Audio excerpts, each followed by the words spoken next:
Hello மக்களே, இன்னைக்கு ரொம்ப காரசாரமான மட்டன் குழம்பு தாங்க பார்க்க போறோம். அதை எப்படி பண்ணலான்னு பார்க்கலாமா? வாங்க. வாய்ப்பாட்டு பாடும் பெண்ணே மௌனங்கள் கூடாது, வாய்ப்பூட்டு சட்டம் எல்லாம் பெண்ணுக்கு ஆகாது.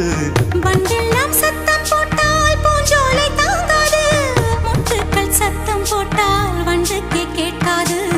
ஆடிக்கு பின்னாலே காவேரி தாங்காது, ஆளான பின்னாலே அல்லிப்பூ மூடாது. ஆசை துடிக்கின்றது. உன் வீட்டு தோட்டத்தில் பூவெல்லாம் கேட்டுப்பார், உன் வீட்டு ஜன்னல் கம்பி எல்லாமே கேட்டுப்பார், உன் வீட்டு தென்னங்கீற்றை ஒவ்வொன்றாய் கேட்டுப்பார், என் பேர் சொல்லுவே. இதோட ஃபுல் வீடியோ நம்ம சேனல்ல இருக்குங்க, செக் பண்ணி பாருங்க. அப்படியே நம்ம சேனலை சப்ஸ்கிரைப் பண்ணிடுங்க. தேங்க்யூ.